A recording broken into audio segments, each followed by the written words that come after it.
جی Y normality assumptions, کیوں، کیا وجہ ہے؟ تھوڑا سا میں نے پچھلی بھی ڈسکشن میں سے بتا دیا ہے، ہم یہاں پہ اس کو تھیوریز کے ساتھ پڑھیں گے کہ ہم کہہ رہے ہیں کہ کیوں نارمیلٹی ازمپشنز ہونی چاہیے، کس کے لیے؟ آپ کی ڈسٹربنس کے لیے۔ ڈسٹربنس کو ہم یہاں پہ پھر بتا رہا ہوں کیوں اسٹڈی کر رہے ہیں، کیونکہ جتنے ایسٹیمیٹرز ہمارے پاس سیمپل سے آئیں گے ان سب کے جو ڈسٹربنس ٹرمز ہیں وہ نارملی ڈسٹریبیوٹیڈ ہونی چاہیے۔ اس کی وجہ یہ ہے کہ ہم نے یہ دیکھا ہے کہ جو پیرامیٹرز ہم لوگ ایکسٹریکٹ کر رہے ہیں سیمپلنگ سے، جیسے کہ بیٹا 1 ہیٹ، بیٹا 2 ہیٹ، وہ ڈیپینڈ کر رہا ہے کس کے اوپر؟ ڈسٹربنسز کے اوپر، یعنی کہ میو کے اوپر، اور جتنی ویریشنز یا جتنی جو ٹرینڈ اس کا آئے گا وہ ریفلیکٹ کر رہا ہے سیمپلنگ کے پیرامیٹرز کے اوپر۔ اب ہم یہاں پڑھتے ہیں why we are taking it are normally distributed. Mu represent the influence omitted variables. We hope that the influence of these omitted variables is small and at best random. ہم یہ چاہتے ہیں کہ error term ہمارا کم سے کم ہونا چاہیے، دوسرا at best random ہونا چاہیے۔ ہم نہیں چاہتے کہ biasness آنی چاہیے ہماری سیمپلنگز کے اندر، کیونکہ جب biasness آئے گی تو وہ جو ہم estimate کریں گے وہ true picture of population نہیں ہوگی۔ ہم یہاں پہ ایک by the central limit theorem of statistics it can be shown that if there are a large number of independent and identically distributed random variables, then the distribution of their sum tends to a normal distribution as the number of such variables increase indefinitely. سب سے پہلے ہم لوگ یہاں پر دیکھ لیں کہ central limit theorem کیا چیز ہے۔ یہ ایک طرح سے سیمپلنگ ڈسٹریبیوشن آف مین ہے۔ یہ تھیورم کہتا ہے کہ جب آپ اپنے سیمپلز کے مینز کو ڈسٹریبیوٹ کرتے ہیں، پلاٹ کرتے ہیں، تو آپ یہ دیکھتے ہیں کہ آپ کی موسٹلی جو ویلیوز ہیں وہ سینٹر کے اندر آتی ہے۔ بالکل سینٹر میں آپ کا آتا ہے ایوریج، یعنی یہ مین آتا ہے۔ آپ نے نارمل ڈسٹریبیوشن پڑھی ہوگی اور وہ تقریباً بیل کرو کی ہوتی ہے۔ آپ کا یہ آ گیا ایوریج، جیسے کہ مین یا سینٹر پوائنٹ کہتے ہیں۔ اور یہ جو سینٹرل لمٹ تھیورم ہے یہ کہتا ہے کہ جو آپ کی میجر ویلیوز ہیں نا وہ فال کرتی ہیں سینٹر کے آس پاس۔ جب سینٹر کے آس پاس آپ کی زیادہ ویلیوز فال کر رہی ہوں تو وہ مطلب یہ کہ وہ نارملی ڈسٹریبیوٹیڈ ہے۔ اور سینٹرل لمٹ تھیورم یہ کہتا ہے کہ آپ کا جو ڈیٹا ہے وہ لیس ڈسپرسڈ ہے اور نارملی ڈسٹریبیوٹیڈ ہے۔ میں دوبارہ بتا دیتا ہوں، سینٹرل لمٹ تھیورم جو ہے وہ کہتا ہے کہ جب آپ اب مختلف سیمپلز کے مینز کو جب آپ پلاٹ کرتے ہیں تو آپ دیکھتے ہیں کہ آپ کا جو پاپولیشن کا مین ہے، یعنی کہ جو سینٹر ہے دس ون، یہ مین کے آس پاس جو ہے نا، پاپولیشن کی مین کے آس پاس جو ویلیوز آئیں گی زیادہ تر وہ فال وہاں کریں گی۔ اور جب زیادہ فال پاپولیشن کے مین کے قریب کریں گی، اس کا مطلب دو ہیں، ایک تو یہ کہ آپ کی ڈسٹریبیوشن نارملی ہے، اور دوسرا یہ کہ آپ کا جو ڈیٹا ہے، یعنی کہ آپ کے سیمپلنگز کا جو ڈیٹا ہے وہ بہت کم ڈسپرسڈ ہے، یعنی کہ اس کا ویریئنس کہہ سکتے ہیں کہ آپ بہت کم ہے۔ اب یہاں پر وہ چیز اس سینٹرل لمٹ تھیورم کو یہاں اپلائی کر رہا ہے کہ جب آپ کا جو ڈسٹربنس ہے کہ جتنی زیادہ لارج ویلیوز ہوں یا جتنے آئیڈینٹیکل ہوں، مگر جب آپ کے ویریبلز رینڈم ویریبلز، یعنی کہ یہ دیکھیں ہم نے یہاں پڑھا ہے کہ رینڈم ویریبل، اگر آپ کا بیٹا 1 ہیٹ، بیٹا 2 ہیٹ اگر وہ نارملی ڈسٹریبیوٹیڈ ہیں تو کیا ہوگا کہ جو ڈسٹربنس ہے وہ بھی ظاہری بات ہے وہ بھی اس کے اندر ہی آ رہا ہے، وہ بھی نارملی ڈسٹریبیوٹیڈ ہوگا۔ Then the distribution of their sum tend to be a normal distribution as the number of such variables increase indefinitely. تو اس پورے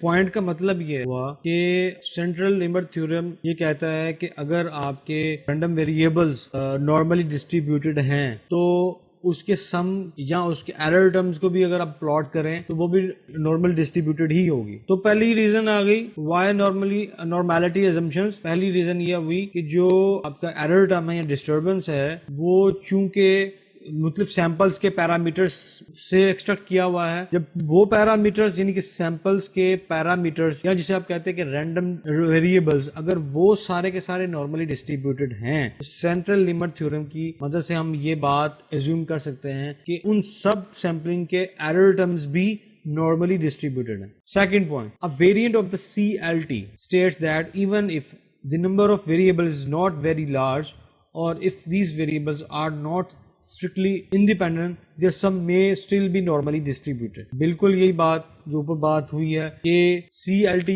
کی مدد سے ہم لوگ کہہ سکتے ہیں کہ بے شک نمبر آف ویریبلز جتنے زیادہ بڑے کیوں نہ ہو جائیں مگر ہر ویریبل جو ہے اگر وہ نارملی ڈسٹریبیوٹیڈ ہے ان سب کا سم بھی ظاہری بات ہے نارملی ڈسٹریبیوٹیڈ ہی ہوگا. تیسرا point with the normality assumptions the probability distributions of OLS estimators can be easily derived because one property of the normal distribution is that any linear function of normally distributed variable is itself normally distributed. یہ بات ہم پہلے points میں discuss بھی کر چکے ہیں. any linear function of normally distributed variable is itself normally distributed. OLS estimators beta 1 hat beta 2 hat are linear functions of mu. Therefore if mu are normally distributed, so beta 1 hat beta 2 hat, which makes our task of hypothesis very straightforward. اس کا مطلب یہ ہے کہ آپ نے دیکھا کہ آپ کے جو لینئر فنکشنز آپ کے سیمپلز کے جتنے بھی فنکشنز ہیں وہ لینئر فنکشنز ہیں. لینئر فنکشنز جو ہے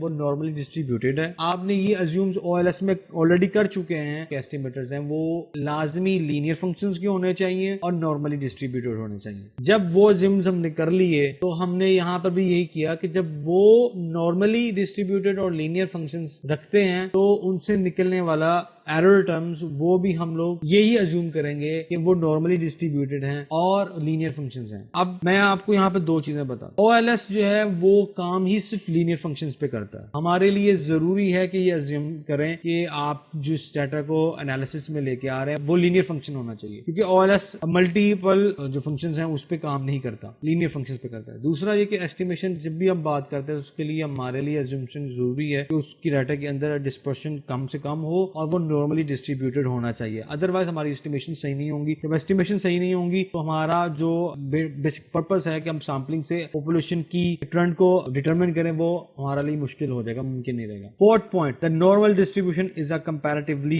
simple distribution involving only two parameters mean and variance. normal distribution میں بھی ہم لوگ mean اور variance کو ہی ڈسکس کرتے ہیں, یہاں پر بھی ایسے ہی ہے. finally if you are dealing with a small or finite sample size or any data of less than 100 observations, the normality not only help us to derive the exact probability distributions of OLS estimator but also enable us to find the T, F and chi-square statistical test for regression model. ہمارے یہ جو last point ہے, fifth point ہے, اس میں بھی ہم لوگ یہی کر رہے ہیں کہ ہمارا اگر سیمپل چھوٹا ہے, فائنائٹ سیمپل سائز ہو, اگر 100 آبزرویشن سے کم ہمارا سیمپل سائز ہو تو the normality not only help us to derive the exact probability distribution. دیکھیں ہم لوگ پچھلے چیپٹر میں پڑھ چکے ہیں کہ جتنا سیمپل سائز بڑھتا جائے گا ہمارا جو ایسٹیمیشن ہے وہ اتنا زیادہ نارملی ڈسٹریبیوٹیڈ ہونا شروع ہو جائے گی, کیونکہ جتنی زیادہ آپ سیمپل سائز کو بڑھاتے جائیں گے آپ کا جو ڈیٹا ہے وہ اتنا زیادہ لیس ڈسپرسڈ ہوگا اور آٹومیٹیکلی آپ کی جو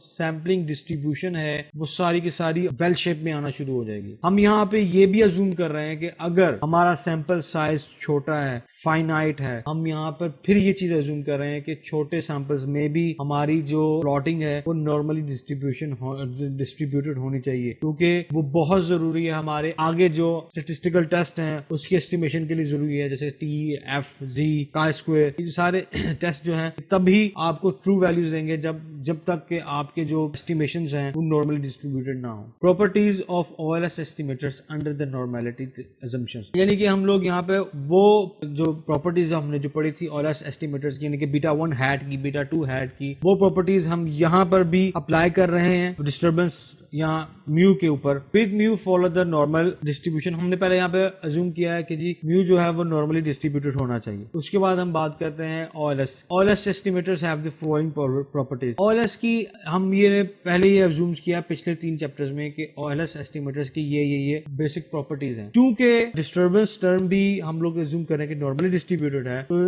اٹ از obvious کہ ہم لوگ وہاں کی پراپرٹیز وہ بھی ہم یہاں پہ اپلائی کر سکتے ہیں. وہ کیا ہے؟ they are unbiased, they have minimum variance, they have consistency اور normally distributed ہونا چاہیے آپ کا being a linear function اور normally distributed. یہ وہ ساری پراپرٹیز ہیں جو ہم لوگوں نے OLS ایسٹیمیٹرز کے لیے پڑھی تھی, ہم وہی یہاں پہ اپلائی کر رہے ہیں کیونکہ ہم لوگ یہ زوم کر رہے ہیں کہ نارملٹی assumptions ہیں یہاں پر ڈسٹربنس کی بھی. بالکل یہ ایکویشنز ہم آلریڈی پڑھ چکے ہیں. مین ویلیو جو mean value of estimated beta 1 is equal to beta 1 of population. یہاں پر ہم لوگ یہ فارمولا آ گیا variance of beta 1 hat, یعنی کہ ہم لوگ variance estimate کر رہے ہیں beta 1 hat یعنی کہ جو پیرامیٹر ہے سیمپلنگ کا وہ اس کا یہ فارمولا ہے. اور ہم نے یہاں پہ بھی یہ چیز آلریڈی زوم کیا کہ یہ نارملی ڈسٹریبیوٹیڈ ہونا چاہیے, یعنی کہ مین ویلیو یہ اور ویریئنس آپ کا یہ. بیٹا 1 ہیٹ کیا ہے؟ پیرامیٹر ہے ہمارا, ایسٹیمیٹر ہے سیمپلنگ کا, اور ہم یہ چاہتے ہیں کہ یہ بیٹا 1 ہیٹ جو ہے وہ پاپولیشن کے بیٹا 1 کے برابر ہو, اور پاپولیشن کا بیٹا 1 کیا ہوتا ہے؟ وہ ہوتا ہے intercept. Then by the properties of normally distribution, the variable z which is defined as this. ہم لوگوں نے z کا فارمولا دیکھا کہ جی estimated intercept minus population کا intercept divided by variance. Variance کس کا؟ سیمپل کا variance. So it follows the standard normal distribution, that is a normal distribution with zero mean and unit 1 variance. اس کا مطلب بھی آپ کا مین 0 آپ کا ویریئنس 1 کے برابر ہونا چاہیے. اور یہ جو پراپرٹی ہے کس کی ہے؟ نارمل ڈسٹریبیوشن کی پراپرٹی. 6th point n-2 جو کہ ڈگری آف فریڈم کو ریپرزینٹ کرتا ہے. Estimated standard deviation over population standard deviation. یہ جو ہے یہ ڈسٹریبیوٹیڈ ہے as chi square distribution. chi square distribution is the distribution of the sum of squared standard deviation. یعنی کہ آپ یہ بھی کہہ سکتے ہیں sum of variance جو ہے اس کی ڈسٹریبیوشن کو اسٹینڈرڈ chi square distribution کہا جاتا ہے. نارملی ڈسٹریبیوشن جو ہے وہ مین ویلیو کی ہوتی ہے. chi square distribution جو ہوتی ہے وہ اسکوئر اسٹینڈرڈ ڈیویشن کی ڈسٹریبیوشن ہوتی ہے. تو وہ اگر آپ کا نارملی ڈسٹریبیوشن ہم زیوم کر رہے ہیں کہ پیرامیٹرز آپ کی نارملی ڈسٹریبیوٹیڈ ہونے چاہیے, تو پھر جب ویریئنسز کی بات کرتے ہیں تو وہ ویریئنس chi اسکوئر ڈسٹریبیوشن کی ازمپشن رکھ رہے ہیں کہ وہ ہونی چاہیے. بیٹا 1 ہیٹ اور beta 2 hat are distributed independently of sigma estimated sigma square, یعنی کہ ایسٹیمیٹڈ ویریئنس وہ انڈیپینڈنٹ ہونا چاہیے, اس کا اس کے ساتھ لنک نہیں ہونا چاہیے جو آپ کے دوسرے پیرامیٹرز ہیں. یعنی کہ آپ کے تینوں پیرامیٹر جو ایسٹیمیٹڈ پیرامیٹرز ہیں وہ انڈیپینڈنٹ ہونے چاہیے. آپ کو پتہ ہے کہ سیمپلنگ کی جو ریگریشن میں 3 پیرامیٹرز استعمال ہوتے ہیں. بیٹا 1 جس کو انٹرسپٹ کہتے ہیں, بیٹا 2 ہیٹ یعنی کہ جس کو آپ سلوپ کہتے ہیں, اور variance. Beta 1 hat beta 2 hat have minimum variance. ہم یہ پہلے بھی اسیوم کر چکے ہیں جتنا زیادہ کم ڈسپرسڈ ہوگا ڈیٹا اتنا ہی زیادہ ہمارے ایسٹیمیٹس ہیں نا وہ زیادہ ٹرو پکچر کو شو کریں گے. Have minimum variance in the entire class of unbiased estimators whether linear or not.